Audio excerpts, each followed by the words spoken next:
පොලි කියන එකේ තේරුම තමයි ගොඩ. කියන්නේ සැකරයිඩ් ගොඩ. හරි. කියන්නේ මොනොසැකරයිඩ් ගොඩක් එකතු වෙලා තමයි පොලිසැකරයිඩ් හැදිලා තියෙන්නේ. හරි. ඩයිසැකරයිඩ් හැදිලා තියෙන්නේ මොනොසැකරයිඩ් දෙකක් එකතු වෙලා. පොලිසැකරයිඩ් හැදිලා තියෙන්නේ මොනොසැකරයිඩ් ගොඩක් එකතු වෙලා. හරි. ඊට පස්සේ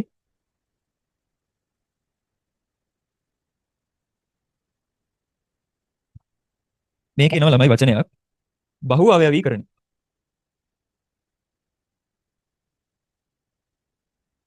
බහු අවයවීකරණය මොනොසැකරයිඩ් කියන්නේ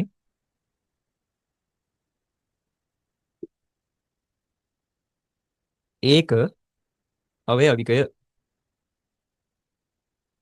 අවයවිකය එමෙත අවයවය. හරි. ඒක අවයවිකය. හරි. තව එකක් තියෙනවා බහු අවයවීකරණ. හරි. පොලිසැකරයිඩ් කියන්නේ නිකම් මේ නම මතක තියාගන්න තේරුම් ගන්න යන්න ඕනේ නෑ. හරිද? පොලිසැකරයිඩ් කියන්නේ බහු අවයවිකය. මේ ඒක අවයවික වලින් බහු අවයවික හදන ක්‍රියාවලියට කියනවා මේ ඒක අවයවික වලින් බහු අවයවික හදන ක්‍රියාවලියට කියනවා බහු අවයවීකරණය. හරි. බහු අවයව කිරීම බහු අවයවීකරණය. හරි. දැන් මෙන්න අපි මේ දැන් මෙතන කතා කරන බහු අවයවිකය තමයි පොලිසැකරයිඩ්. මම කියන්නේ මොනොසැකරයිඩ් රාශියකින් තමයි පොලිසැකරයිඩ් හැදිලා තියෙන්නේ. පොලි කියන එකේ තේරුමත් ගොඩක් කියන එක. හරිද? ඒ කියන්නේ මේ පොලිසැකරයිඩ් කියන බහු අවයවකය හැදිලා තියෙන්නේ මොනොසැකරයිඩ් කියන ඒකක. එහෙම නැත්නම් ඒක අවයවික. විශාල ගණනක් විශාල සංඛ්‍යාවක් බහු අවයවීකරණය වෙලා. හරි. මේක නිකන් මතක තියාගන්න කතාවක්. පොලිසැකරයිඩ් හැදිලා තියෙන්නේ පොලිසැකරයිඩ් කියන්නේ බහු අවයවකයක් කියලා මතක තියාගන්න. ඒකෝල ලේසි මේක මතක තියාගන්න. පොලිසැකරයිඩ් කියන බහු අවයවකය හැදිලා තියෙන්නේ මොනොසැකරයිඩ් කියන ඒක අවයවික විශාල සංඛ්‍යාවක් එකතු වෙලා. මොනොසැකරයිඩ් කියන ඒක අවයවික විශාල සංඛ්‍යාවක් බහු අවයවීකරණය වෙලා පොලිසැකරයිඩ් සෑදේ. පොලිසැකරයිඩ් කියන තැන පළවෙනි කරුණු ලියාගන්න. මොනොසැකරයිඩ් අණු රාශියක් බහු අවයවීකරණය වීමෙන් පොලිසැකරයිඩ් සෑදේ. මොනොසැකරයිඩ් අණු රාශියක් බහු අවයවීකරණය වීමෙන් පොලිසැකරයිඩ් සෑදේ. ඔයාලා දැන් පොලිසැකරයිඩ් කියන්නේ මොකද්ද? එහෙම නැත්නම් පොලිසැකරයිඩ් හැදෙන්නේ කොහොමද කියලා අහුවොත් එහෙම අනිවාර්යයෙන් ලියන්න ඕනේ වචනේ තමයි බහු අවයවීකරණය. බහු අවයවීකරණය. දැන් උතන මොනොසැකරයිඩ් කියලා ලියපු තැන උඩින් වරහන් ඇතුළේ ලියාගන්න මොනොසැකරයිඩ් කියන්නේ ඒක අවයවිකය. ඒක අවයවිකය. ඒක අවයවිකය.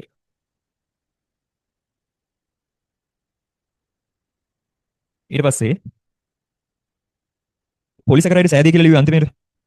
පොලිසැකරයිඩ් කියන තැන උඩින් වරහන් ඇතුළේ ලියාගන්න බහු අවයවිකය. කියන්නේ ඒක අවයවිකයක් බහු අවයවිකයක් වෙලා තියෙන්නේ කොහොමද? බහු අවයවීකරණයෙන්.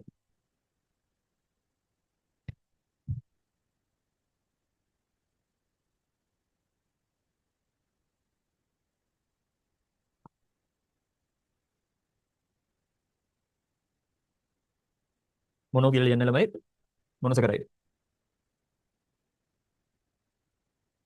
බහු අවයවීකරණය.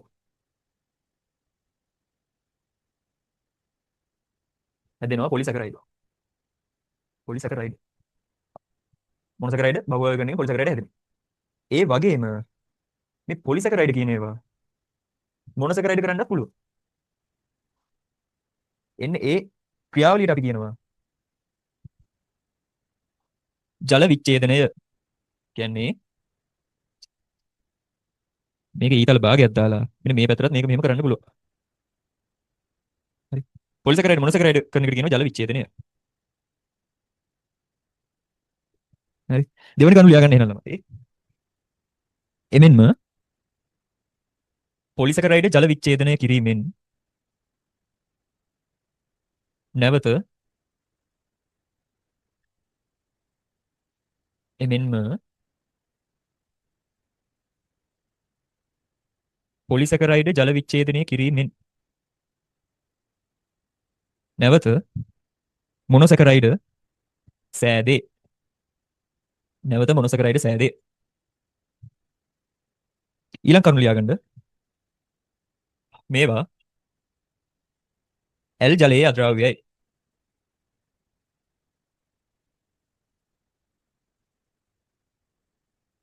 මේවා ඇල් ජලයේ අද්‍රව්‍යයි. වරහන් ඇතුළේ ලියා ගන්න එතන ඉස්සරහින්.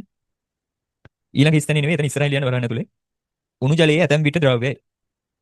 ඇල් ජලය නම් කොහොමත් අද්‍රව්‍යයි. ඒ කියන්නේ ඇල් ජලයේ කීයටවත් දිය වෙන්නේ නැහැ. හරි. උණු ජලයේ නම් ඇතැම් විට දිය වෙන්න පුළුවන්. දැන් ඕක මං ඉස්සර මතක තියන් හිටියේ. දැන් අපි ඉස්සරහට කතා කරනවා පොලිසැකරයිඩ් යටතේ පිෂ්ඨය. හරි. පිෂ්ඨය කියන්නේ ළමයි පිටිනේ. අපි ගමු පාන් පිටි ගමුකෝ. හරි. පාන් පිටි ඇල් වතුරේ දිය වෙන්නේ නැහැ. හරි. ඔව් දිය වෙන්නේ නැහැ කියලා හිතමුකෝ අපි. අපි රොටි හදන්න කියලා හිතමු රොටි හදන්න. හරි රොටි හදන්න පිටි දිය කරන්නේ උණු ජලය. හරි. ඒක දැන් පාප් හදාගන්න පිටි දිය ගන්න උණු ජලය. හරි. ඒ කියන්නේ මම හිතන් හිටියා පිටි කියන එක ඇල් ජලයේ දිය වෙන්නේ නැහැ උණු ජලයේ තමයි දිය වෙන්නේ. හැබැයි උණු ජලයේ ටිකයි දිය වෙන්නේ. හරි. ඉතින් එහෙම තමයි ඒක මතක තියන් හිටියේ. හරි. ඒකේ ඔයාලත් ඒ විදිහට මතක තියාගන්න. හැබැයි මේ පිටි සම්බන්ධ කරලා හිතන එක ගොඩක්ම නිවැරදි නෑ. නමුත් ළමයි එහෙම මතක තියාගන්න මේ තේරෙනවද ඔයාලටනේ? හරි. ඇතැම් විට උණු ජලයේ ද්‍රව්‍යයි. වරන් වහන්න ඊට පස්සේ කරුණ. ලියන්න ස්පටික රූපී නොවේ. ස්පටික රූපී නොවේ. ස්පටික කියන්නේ ළමයි කැටනේ. කැට ආකාරයෙන් නෑ කියලා කියන්නේ. ඒක වැඩි වෙලා හිතන්න එපා. ඒක කරුණක් විදිහට කටපාඩම් කරගත්තත් කමන්නේ නෑ. පිෂ්ඨය ස්පටික රූපී නොවේ. පිෂ්ඨය කිව්ව ගමන් අපේ හිතට එන්නේ ළමයි පිටි කියන එකනේ. හරි පාන් පිටි තමයි මතක් වෙන්නේ. ඊට පස්සේ පොලිසැකරයිඩ් වලට උදාහරණ.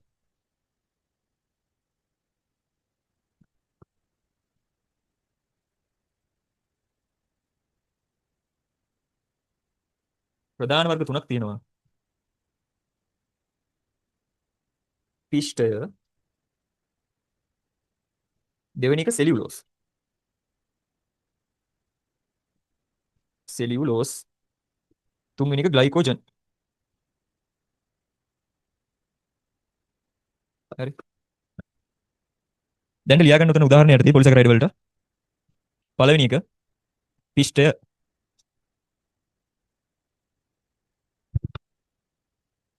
පිෂ්ඨය කිව්වම ළමයි පිටි කියලා මතක තියාගන්න. හරි. මොනවා හරි පිටි. පාන් පිටි වෙන්න පුළුවන්. එහෙම නැත්නම් දැන් අල වර්ග වල තියෙන පිටි. හරි.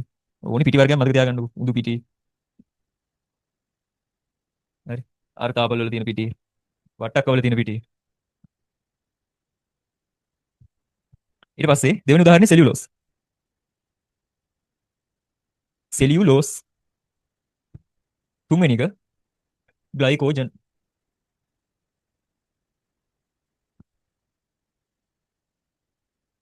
දැන් අපි ඉස්සෙල්ලා ළමයි ඩයිසැකරයිඩ් යටතේ තුනක් කතා කරන්නේ. පළවෙනි එක සුක්‍රෝස්. ඊට පස්සේ ලැක්ටෝස්. ඊට පස්සේ මෝල්ටෝස්. දැන් අපි කතා කරා මේ සුක්‍රෝස් හැදෙන්නේ ග්ලූකෝස් අණුවකට ෆ්‍රක්ටෝස් අණුවක් එකතු වෙලා කියලා. ලැක්ටෝස් හැදෙන්නේ ග්ලූකෝස් අණුවකට ගැලැක්ටෝස් අණුවක් එකතු වෙලා කියලා.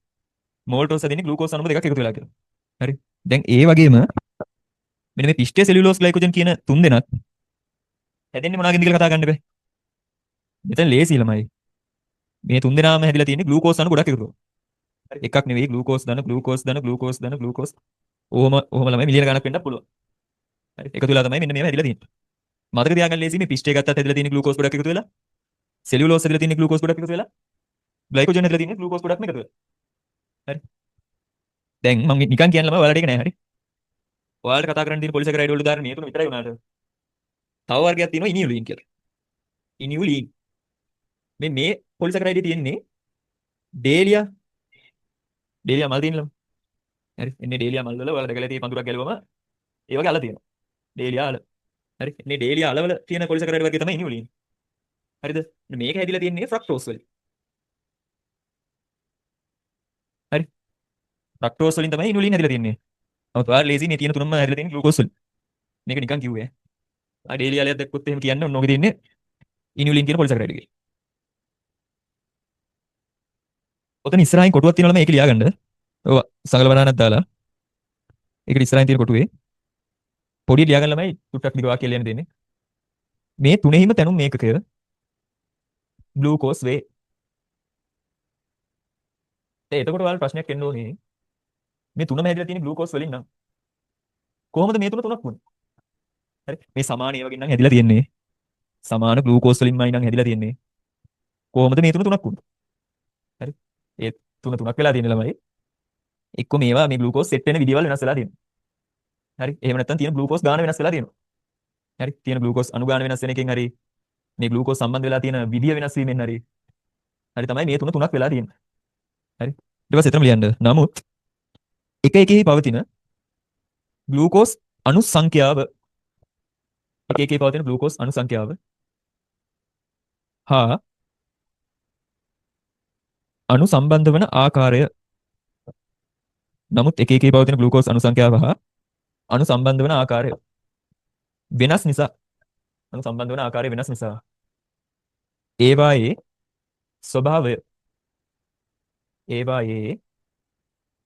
ස්වභාවය ඇලෙට දාලා හෝ ಗುಣ ස්වභාවය හෝ ಗುಣ එකිනෙකට වෙනස් වේ. මේවා ළමයි කතන්දර වගේ මතක තියාගන්න. ඔයාලට තියෙන පොලිසැකරයිඩ් වර්ග තුනම හැදිලා තියෙන ග්ලූකෝස් වලින්. ඊට පස්සේ ප්‍රශ්නයක් විදිහට මතක තියාගන්න මේ තුනම ග්ලූකෝස් වලින් හැදුණා නම් කොහොමද මේ තුනක් වෙලා තියෙන්නේ? මේ තුනම සමාන වෙන්න එපා. නමුත් වෙනස් වෙලා තියෙනවනේ. වෙනස් නම් තුනක් තියෙන්නේ. වෙනස් වෙලා තියෙන්නේ එක අතකට මේ අණු සංඛ්‍යාව වෙනස් වෙලා. එහෙම නැත්නම් අණු සම්බන්ධ වන ආකාරය වෙනස් වෙලා. හරි. ඊට පස්සේ ඊළඟ පිටු තියෙන වගුවට එන්න. පොලිසැකරයිඩ් වර්ගය පළලට යන්න ළමයි. පළවෙනි කොටුවේ සෙලියුලෝස්.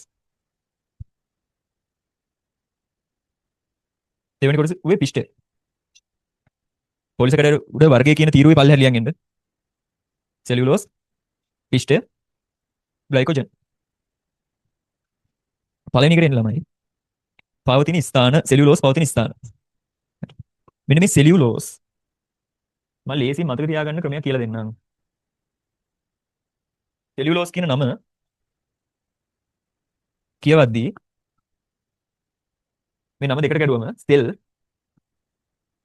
සෙල් යුලෝස්. සෙල් යුලෝස්. හරි. සෙල් කියන්නේ සෛලෙන්නේ. හරිද? සෛල බිත්තිය හැදිලා තියෙන්නේ මෙන්න මේ සෙලියුලෝස් වලින්. හරි. දැන් සතුන්ගේ සෛල බිත්තිය හැදිලා තියෙන්නේ සෙලියුලෝස් වලින්. ඒක හරිද? සතුන්ගේ සෛල බිත්තිය නෑ නේද? හරි. ශාක සෛල බිත්තිය හරිද? ශාක සෛල බිත්තිය හැදිලා තියෙන්නේ මෙන්න මේ සෙල්යුලෝස් වලින්. සෙල්යුලෝස් කියන්නේ සෙලියුලෝස්. හරි. ඒ මතක තියාගන්න. පළවෙනි කරුණ ලියාගන්න ශාක සෛල බිත්තියේ.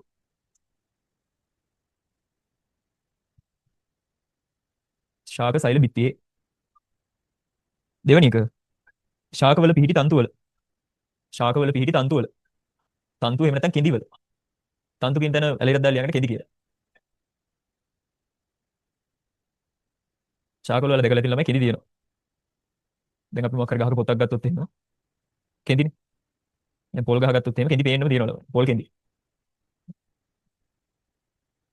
ඊට පස්සේ වෙනත් කරුණකට ලියන්න. මිනිස් ජීර්ණ පද්ධතියේදී සෙලියුලෝස් මිනිස් ජීර්ණ පද්ධතියේදී සෙලියුලෝස් ජීර්ණයට ලක් නොවන නිසා මිනිස් ජීර්ණ පද්ධතියේදී සෙලියුලෝස් ජීර්ණයට ලක් නොවන නිසා පෝෂණීය වටිනාකමක් නැත. දැන් ළමයි අපි මොන හරි කෑවම ඒ කන දේ ජීර්ණය වුණොත් තමයි ළමයි අපේ ඇඟට ඒකෙන් පෝෂණීය වැදගත්කමක් තියෙන්නේ. හරි. දැන් එහෙම අපි මොන හරි කාපු දෙයක් ජීර්ණය වුණේ නැහැ. ජීර්ණය වෙන්නේ නැහැ කියන එකේ සමාන වචන මොකද්ද ළමයි? අජීර්ණ. අහලා දෙන අජීර්ණ කියලා ලෙඩක් තියෙනවා. හරි. අජීර්ණ කියන ලෙඩේදී ඉතින් වෙන්නේ ඇඟට පෝෂණීය ගුණයක් කෙසේ වෙතත් ඇඟේ තියෙන ටිකත් එක්කම යනවා ළමයි. හරි. ඊට පස්සේ අපි පිටින් ජීවනීය අනම්බරම් බොන්න ඕනේ ආපහු යථා තත්ත්වයටපත් කරගන්න. හරි. දවස් 30ම වැසිකිළිය තමයි ඉන්න වෙලාව. හරි. මේවා මිනිස් ජීර්ණ පද්ධතිය තුළ ජීර්ණයට ලක් නොවන බැවින් පෝෂණීය වටිනාකමක් නැහැ. මේ සෙලියුලෝස් කියන එක මිනිස් ජීර්ණ පද්ධතියේ ජීර්ණ වෙන්නේ නැහැ. හරි. වැඩක් නැහැ. නමුත් ළමයි තන්තු. හරි. තන්තු වල සෙලියුලෝස් තියෙනවනේ. මේ කරුණ කතා කරන්නේ තන්තු ගැන. හරිද? හරිද? මෙන්න මේ තන්තු අපි ආහාරයට ගත්තම ජීර්ණය නොවන නිසා ඒ තන්තු එහෙම්මම තියෙනවා. ඒ කියන්නේ ජීවින්ගේ මල ද්‍රව්‍ය වල ඒ තන්තු ඒ විදිහටම තියෙනවා. ඒ එහෙම්මම පවතින එක වාසියක් විදිහට වෙනවා ළමයි. මල බද්දේ වැලකෙනවා. හරිද? ඒක වෙන ප්‍රොසෙස් එකක් තියෙනවා ළමයි. හරිද? ඔයාලා දැනට නිකන් මතක තියාගන්න මෙන්න මේ සෙලියුලෝස් මිනිස් ජීර්ණ පද්ධතියේදී ජීර්ණ පද්ධතියදී ජීර්ණ වෙනවා කියලා ලියන්න එපා ළමයි. හරිද? හරි. ජීර්ණ පද්ධතිය දැන් අපි ගමුකෝ ගවයේගේ ජීර්ණ පද්ධතිය. වැඩි හරියක් ආහාරයට ගන්න සෙලියුලෝස්නේ. හරි. එහෙම වුණොත් එයාට පෝෂණීය වටිනාකමක් නැති වෙනවා ඒක. හරි. ගවයාගේ සෙලියුලෝස් ජීර්ණ වෙනවා. හරි. මිනිස් ජීර්ණ පද්ධතියදී තමයි ජීර්ණ වෙන්නේ නැත්තේ. හරි. ඒක මතක තියාගන්න. හරි. ඒ නිසා මලබද්ධය වැළකෙනවා. එහෙම මලබද්ධය වැළකෙන නිසා අම්මලා අපිට පොඩි කාලේ ඉඳලම පුරුදු කරනවා මැල්ලුම් කන්න. හරි. මැල්ලුම් කෑවම මලබද්ධය වැළකෙනවා. හරි. මැල්ලුම් වල සෙලියුලෝස් තියෙන නිසා, කිඳි තියෙන නිසා. හරි. ඊට පස්සේ පිෂ්ඨ දෙවෙනි මාතෘකාව. පවතින ස්ථාන. පළවෙනි ලියන්න ධාන්‍ය වර්ග. කමා දාලා ලියන්න යන්න. ධාන්‍ය වර්ග. ඊට පස්සේ අල වර්ග. දැන් ඔය පිටි ගමු පාන් පිටි. පාන් පිටි, උඳු පිටි, කඩල පිටි. ඒ මොන පිටි වර්ගය වුණත් හදාගන්නේ අපි ධාන්‍ය වර්ග පොඩි කරලා ළමයි. ධාන්‍ය වර්ග කුඩු කරලා තමයි හදාගන්නේ. එහෙනම් මේ පිෂ්ඨයේ තියෙන ධාන්‍ය වල. හරි. ඊට පස්සේ අල වර්ග. කමාවක්, කොස්, කමාවක් දෙල්. වෙනත් කරුණක් තියලියන්ද? ශාකවල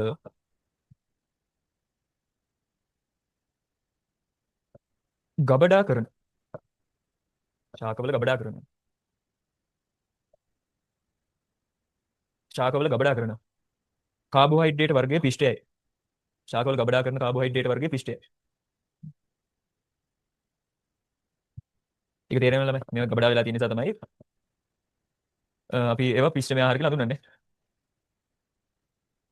ඊපස්සේ ග්ලයිකෝජන් තුන්වෙනි එක. ඔය ග්ලයිකෝජන් කියන්නේ දැන් අපි පිෂ්ඨය කිව්වනේ. ශාකවල ගබඩා වෙලා තියෙන කාබෝහයිඩ්‍රේට් වර්ගයේ පිෂ්ඨය.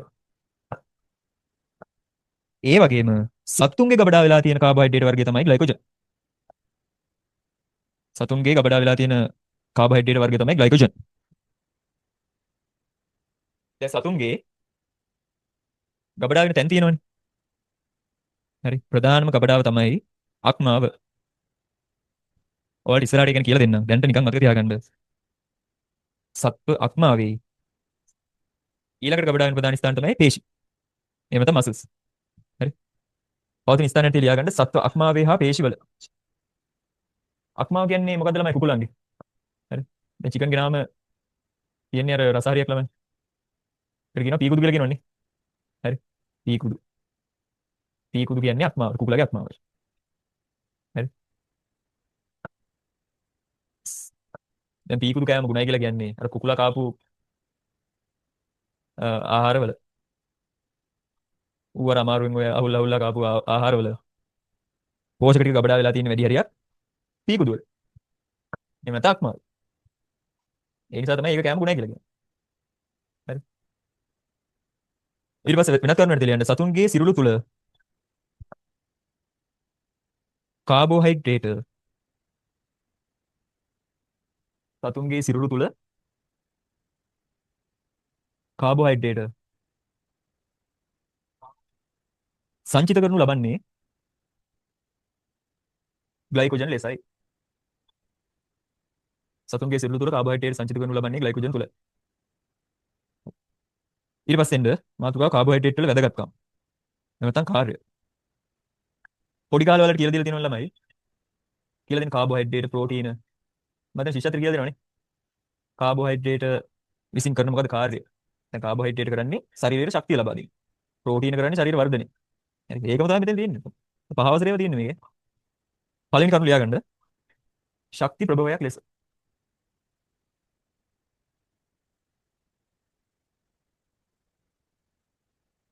කාබෝහයිඩ්‍රේට් වල පළවෙනි වැදගත්කම තමයි ශක්ති ප්‍රභවය.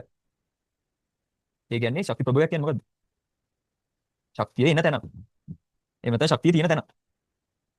ශක්තිය තියෙන දෙයක්. ඒ දේ අපි ආහාරයට ගත්තම ඒ ශක්තිය ටික අපි එකට යනවා. හරි. ඒ ශක්තියෙන් අපි ඉතින් විවිධ වැඩ කරනවා නේ. ඊළඟ රූල් ලියා ගන්න. මේවා ජීර්ණය වීමෙන් සෑදෙන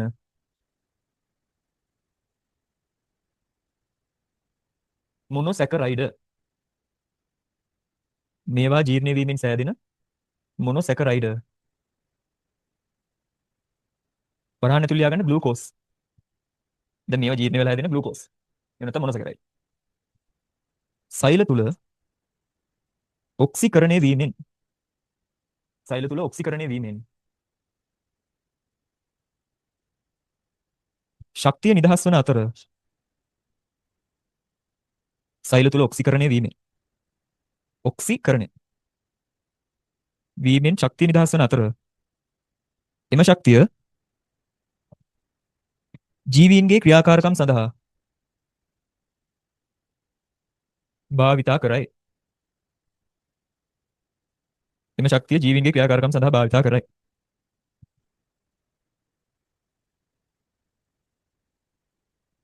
ඊට දෙවෙනි කරුණ ලියා ගන්න. දෙවෙනි වැදගත්කම සංචිත ආහාරයක් ලෙස. ඒක තේරෙනවන්නේ. ඒ සංචිත වෙලා එහෙම නැත්නම් ගබඩා වෙලා තියෙන ආහාරය. තුන්වෙනි එක ජීවීන්ගේ ව්‍යුහ සංඝටකයක් ලෙස. කොහොමද ව්‍යුහ සංඝටකයක් වෙන්නේ? මේ සෙල්යුලෝස් කියන එක. එහෙම නැත්නම් සෙල්යුලෝස්. සෛල බිත්තිය හැදෙන්න දායක වෙනවා. කියන්නේ ව්‍යුහයක් හදන්න දායක වෙනවා. ඒ කියන්නේ ව්‍යුහමය සංඝටකයක්. ජීවීන්ගේ ව්‍යුහ සංඝටකයක් ලෙස. වරහන් ඇතුළේ ඉස්සරහ ලියා ගන්න.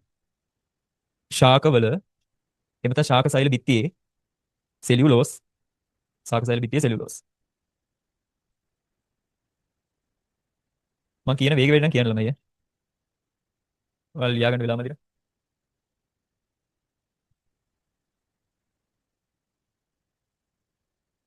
හතරවෙනි කරුණ නියුක්ලියික් අම්ලවල සංඝටකයක් ලෙස. නියුක්ලියික් අම්ල එහෙම නැත්නම් න්‍යෂ්ටික අම්ල වල සංඝටකයක් ලෙස මේ නියුක්ලියික් අම්ල න්‍යෂ්ටික අම්ල කියනවා ප්‍රධාන දෙකක් තියෙනවා DNA හා RNA. හරි. මෙන්න මේ DNA වලයි RNA වලයි ව්‍යුහය ගත්තම ඒකේ කාබෝහයිඩ්‍රේට් කොටසක් තියෙනවා. ඒක තේරුම මේ DNA RNA කියන්නේ කාබෝහයිඩ්‍රේට් කියන එක නෙවෙයි. කාබෝහයිඩ්‍රේට් කොටසක් මේකේ තියෙනවා. හරි. මේක මේ න්‍යෂ්ටික අම්ල කියන්නේ නැත්නම් මේ DNA කියන්නේ මේ ලොකු බෝලේ නම් ඒකේ චූටි කෑල්ලක් හැදිලා තියෙන්නේ කාබෝහයිඩ්‍රේට් වලින්. හරි. ඊට පස්සේ පළවෙනි කරුණ කිව්වනේ ළමයි මම ශක්ති ප්‍රභවයක් ලෙස කියලා. කොහොමද ඒක ශක්ති ප්‍රභවයක් වෙන්නේ? ආයේ ඒක ඒ කරුණේ තව වචනයක් තිබ්බා ඔක්සිකරණය කියලා. ඒක වෙන්නේ ළමයි. දැන් මිනිස්සෙක් තමයි අපි ගමු. ඔයා හිතන්නකෝ. ඔයාට කොච්චර කෑම තිබ්බත් වැඩක් තියනවද ඔයාට හුස්ම ගන්න ඔක්සිජන් නැතුව? හරි. ඒ වගේම ඔයාට කොච්චර හුස්ම ගන්න ඔක්සිජන් තිබ්බත් වැඩක් තියනවද කෑම නැතුව? හරි. ශක්තිය නෑ ළමයි. හරිද? හරි. කෑම විතරක් කාලා ඔක්සිජන් නැතුව අපේ ඇඟට ශක්තියක් නෑ. හරිද? මේ ශක්තිය හැදෙන්න මෙන්න මේ කෑමයි ඔක්සිජන් දෙකම ඕනේ. හරි. මේ කෑම කියලා අපි ගන්නේ මෙතනදී නම් කාබෝහයිඩ්‍රේට්. හරි. මෙන්න මේ කාබෝහයිඩ්‍රේට් එක්ක අපි හුස්ම ගන්න ඔක්සිජන් එකතු වෙලා හැදෙනවා කාබන් ඩයොක්සයිඩ් වතුර ඒ වගේම වැදගත්ම එක ශක්තිය. මෙන්න මේ ශක්තිය තමයි අපි එදිනදා වැඩ සඳහා පාවිච්චි කරන්නේ. මේ කාබන් ඩයොක්සයිඩ් ටික ආපහු අපි ප්‍රාශ්වාසය. එහෙම නැත්නම් හුස්ම පිට කිරීමේදී පිට කළා දාන්න. හරි. දැන් අපි කියවනේ කාබෝහයිඩ්‍රේට් ඔක්සිකරණයෙන් ශක්තිය නිපදවනවා කියන්නේ. හරි. ඔක්සිකරණය කියන්නේ ඔක්සිජන් මේකත් එක්ක එකතු කරන එක. හරි. මෙන්න මේ කාබෝහයිඩ්‍රේට් එකත් එක්ක ඔක්සිජන් එකතු කරලා තමයි ශක්තිය හදන්නේ. ඒක තමයි අර විදිහට තියෙන්නේ බැලෑරුම් වචනකින්. කාබෝහයිඩ්‍රේට් ඔක්සිකරණයෙන් ශක්තිය නිපදවයි. හරි. ළමයි බය කරන්න දාපු වචනේ. නැත්තම් ඇති දෙයක් නැහැ. හරි. ඒක මතක තියාගන්න ඔයාලා ඕනනම් මේක ලියා ගන්නකෝ හරි ඔක්සිකරණය කියන්නේ මෙන්න මේකට. ඔක්සිජන් එක එකතු වෙනවා මෙන්න මේක ඔක්සිකරණ.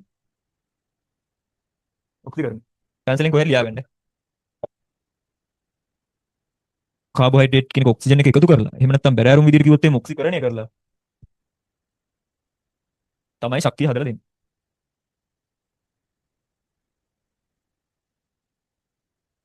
ඊට පස්සේ මේක ලියා ගන්න ළමයි. කටු ලියා ගන්න මේ කාබෝහයිඩ්‍රේට්. කාබෝහයිඩ්‍රේට් එකතු කරා ඔක්සිජන් එක්ක ඔක්සිකරණය කාබන් ඩයොක්සයිඩ් පිට වුණා වතුර හැදුණා ශක්තියත් හම්බුණා.